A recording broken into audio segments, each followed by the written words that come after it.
I dag snakker vi omkring din plan imod Guds plan. Fordi vi mennesker, vi har det altid med at være kontrol over hver evig eneste omstændighed i vores liv. Men nogle mange gange har vi ikke prøvet at tage kontrol over alting, og så finde ud af, at alting bare falder til jorden. Og den plan og den tanke, vi oprindeligt havde, ikke rigtig virkede for os. Og jeg kender alt til det. Og det, som er så spændende, det er, at når vi prøver på ting med vores egen kraft, så har vi det med at brænde ud. Vi har det med at blive trætte. Vi har det med at falde sammen. Mange de får stress. Mange de føler sig deprimeret. Og det sker ved at læne sig på sin egen styrke hele tiden. Men hvad med den plan, som Gud har for dig? Jeg har altid før i tiden lænet mig op af min egen performance og min egen styrke. Og det har også givet på det rigtig mange gange. Men jeg har også set, når jeg har gjort det omvendte og så fulgt Guds plan, hvordan alting bare har givet endnu mere mening end før. Fordi vi lærer rigtig mange ting fra Bibelen. Og forstår en ting her. At Gud han har en plan for dig. Han har et formål for dig. Og hvis du ikke selv ved det, jamen så fortæller jeg det. At det står i skriften. At han har en plan for dig. Han har et formål for dig. I Jeremiah 29:11 står der, I know the plans I have for you, declares the Lord. Plans to prosper you, not to harm you, but plans to give you a future and a hope. Og hvis du virkelig ønsker, at den her plan skal være aktuel i dit liv, så er det vigtigt, at du følger hans vilje for dit liv, og ikke din egen. Fordi den vilje, som vi ønsker, den plan, som vi har, er typisk ikke noget, som leder til noget super lyst. Typisk ikke. Fordi vores egen kødelige lyster, vores egne lyster, har det med at lede os ind i synd. Og det ved vi alt omkring. Fordi hvad er vores kødelige lyster? Det står i Galatians 5:19-21. When you follow the desires of your sinful nature, the results are very clear. Sexual immorality, impurity, lustful pleasures, quarreling, jealousy, outbursts of anger, selfish ambition, dissension, division, envy, drunkenness, and wild parties, and other sins like that. And I told you, as I told you before, anyone living that sort of life will not inherit the kingdom of God. Amen. Så når vi altid prøver at lede efter og leve efter vores egen vilje, vores eget glød, så ender det ud i typisk en syndfuld tilstand. Med mørke, med frustration, med irritation, med et mørkt hjerte, som ikke er det, som vi burde leve ud fra, men et lyst hjerte. Fordi Gud, han kan virkelig ændre vores hjerte. Gud, han kan virkelig ændre alting. Så hvad sker der, når vi følger Guds plan i stedet? Der står i Isaiah 55:8-9. My thoughts are not your thoughts. My ways are not your ways. For as the heavens are higher than the earth, so are my ways and my thoughts higher than yours. Så hvis du føler, at du går igennem ting nogle gange, og du ikke forstår hvorfor, jeg fortæller dig, at Gud han har en plan for det. Og Gud han har det med at kunne ændre, hvad mennesker mener for ondt til noget godt. Genesis 50:20. Fordi vi har det med, og vi mennesker har det med at være imod hinanden. Vi tror måske på den ydre front, at alle er søde og alle er gode. Men jeg fortæller jer, at nogle gange kan dem, der er tættest omkring jer, være dem, som stikker jer lige i ryggen. Men Gud kan vende til noget godt, som der står i Genesis 50:20. What you meant for evil, God can turn it into good. Amen. Så når vi snakker omkring Isaiah 55:8-9, hvor Gud siger, jeg har tanker og planer, som er højere end dine. Hvorfor? Fordi han ved bedre end dig. Fordi han er vores Gud. Hvis vi ikke altid kunne forstå Gud, og de tanker og planer, han har for os, vil det virkelig gøre ham til Gud? Nej. Men Gud, han har en plan. Nogle gange det, som vi tror er det værste, der kan ske, er det bedste for os. For det selv, at Jesus kom til jorden for at dø for vores sønner, hvad skete der så? Det var det fantastiske og bedste. Men mennesker, de ser det som noget, da det var på det tidspunkt, som en forfærdelig ting, at han blev korsfæstet. Men Gud vendte Jesus død til det bedste, der kunne ske for hele menneskeligheden. Amen. Så når du går igennem ting, så husk nu, Gud han har en plan, og han har en plan, som er højere end din. Han er vej, som er højere end din. Men det kræver, at du tror på, det kræver, at du følger hans vilje, og ikke din egen. For du vil altid gøre det, som du selv mener for dig bedst, for dig selv er det bedste. Men når du følger Gud, så vil han gøre hvad? Ændre dit hjerte, til du gør det der bedst for andre også. Og elske din næste. Men var det ikke det, Jesus kom og prædike omkring, at elske sin næste? Han elsker Gud med hele dit hjerte, elsker din næste som dig selv. Elsker dine fjender og bede for dine fjender. Alle de her ting. Så følg det. og leve det. Og se det ændre dig, og omvende dig. Få et hjerte transformeret, få Helligånden i dig, og du ser, at alting ændrer sig. For det er realitet og perception. Perception af, hvad der former vores realitet. Så ønsker du en ny realitet i det ydre, så ændrer det, som er i det indre. For det indre former det ydre, og det ydre repræsenterer det indre. Så giv dit liv til Kristus. Følg hans plan for dig, følg hans vilje for dig. For hvis du ønsker, at Jeremiah 29:11 skal blive til en realitet, så skal du underkaste dig hans vilje. Og jeg har set med mig selv, når jeg er gået igennem ting, og jeg ikke forstår det, og jeg tænker, hvad sker der? Før jeg overhovedet kom til Kristus, og der har fulgt min egen plan og min egen vilje for mig selv, så stræbede jeg efter at blive en verdensmester i MMA. Efter at være Danmarksmesterskaberen i brasiliansk jiu-jitsu, hvad sker der så? Så bliver jeg ramt af en hjernerystelse, så jeg er nødt til at komme væk, fordi jeg er skadet. Og alting faldt bare sammen fra mig der. Jeg blev ramt af noget depression, jeg blev ramt af angst, altså jeg havde det forfærdeligt. Og jeg tænker, hvorfor sker sådan noget her for mig? Det er jo ikke fair. Og vi har det med at tænke sådan, hvorfor sker det? Hvorfor? Why me? Why me? Why me? Why is this happening to me? Men vi kunne tænke, why is this happening for me? Men det er så svært at tænke sådan, når vi går igennem det og tænker, Gud, Jesus kan give en fred, som overgår al menneskelig forstand. Fordi Jesus, han lover ikke, at vores problemer bliver fjernet, når vi putter vores tro i ham. Men at han er med os igennem alt. Og han er tæt på dem, som har et knust hjerte. Vi kan kaste alle vores bekymringer til ham. Som der står i Matthæus 11:28. Come to me, all who are tired and carry heavy burdens, and I will give you rest. At han er den, du kan komme til. Og det bedste er, at han er der altid, inden i dig. Så lige meget hvad du går igennem lige når du tænker, hvad sker der i mit liv? Måske du står i en finansiel krise.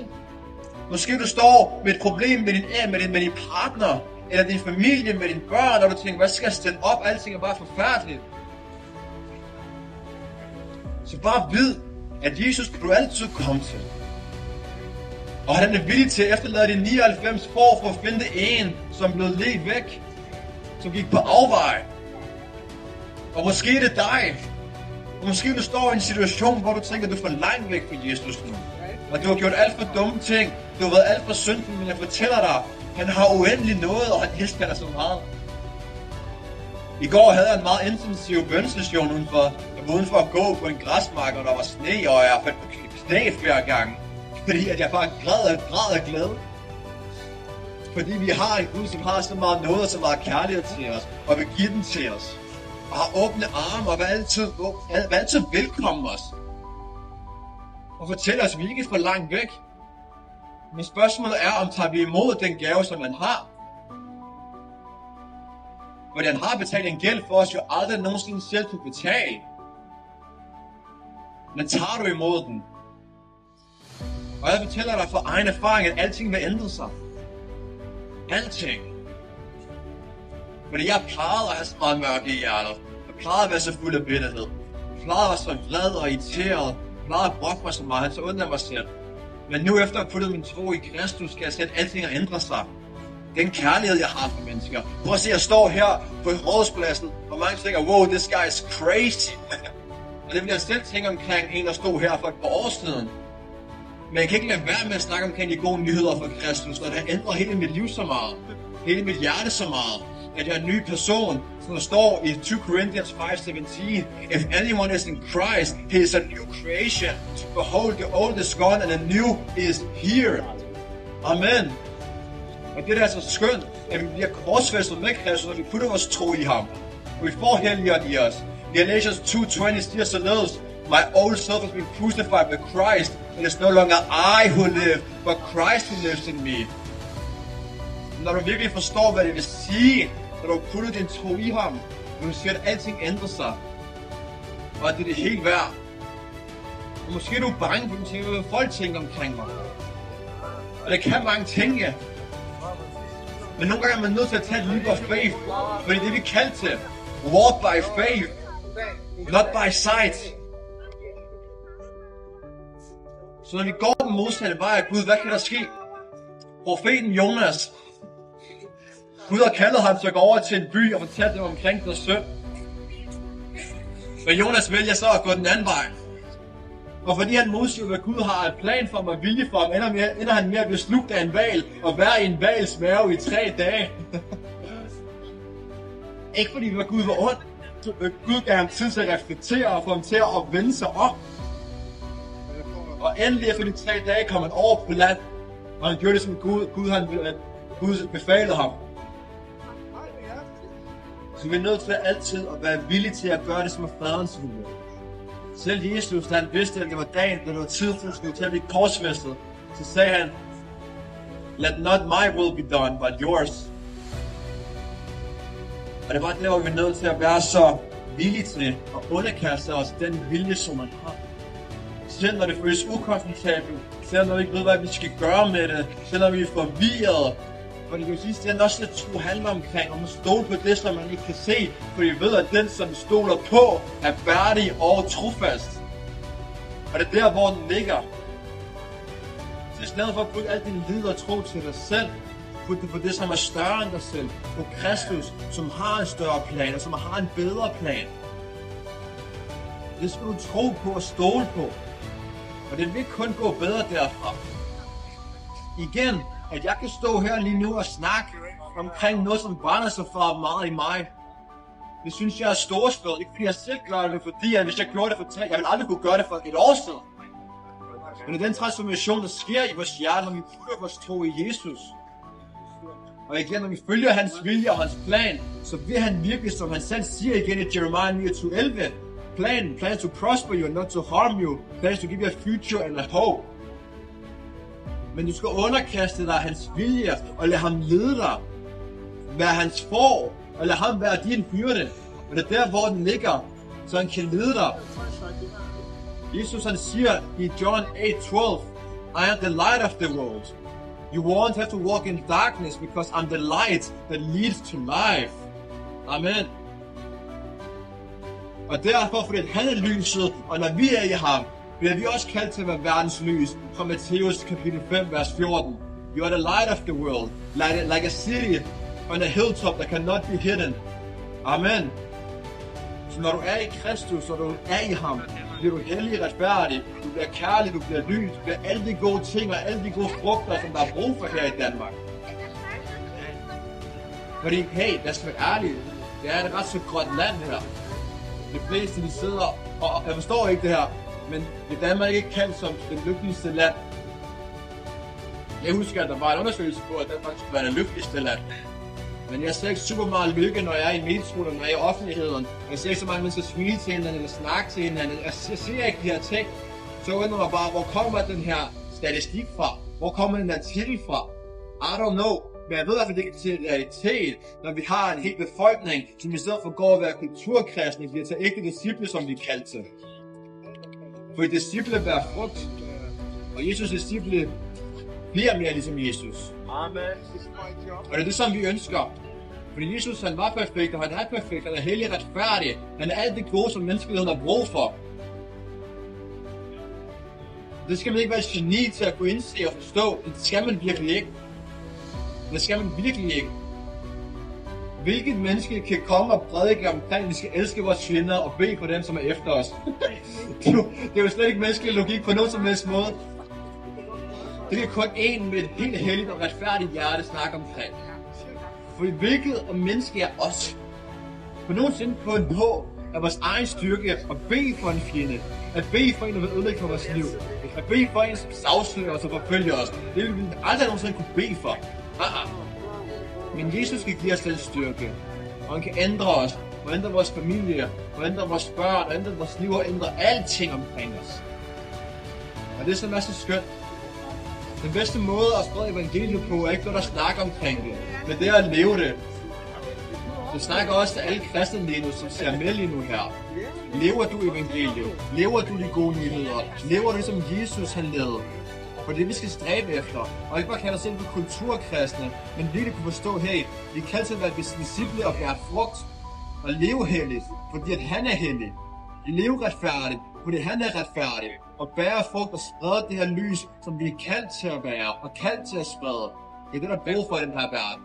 Så villig er du til at gøre den forskel. Jeg vil bare gerne bede som i sidste her. Og tusind tak til dig, Gud. Til dig, Jesus. Som de store nåde. For at du kan ændre hjertet indenfra ud. For at du har så meget kærlighed at dele ud af. Og man altid kan komme til dig. Lige meget hvor skidt man måske føler sig. Så kan vi komme til dig, som vi er. Og vi beder for, at hver eneste person, som hører bare et ord af, hvad jeg siger lige nu, vil føle sig convicted og overbevist. Og mærke din kærlighed. Mærke din glæde. At i Danmark kan der være en ny bølge af opvækkelse, som faktisk allerede er i gang. Men der er noget fortsæt med din styrke, Gud.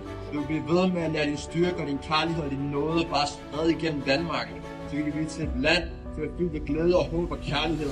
Og blive til det land, som faktisk er, det er kaldt for et lykkeligt land. Ikke også det mest lykkeligste land. Så det beder vi for i Jesu navn. Amen.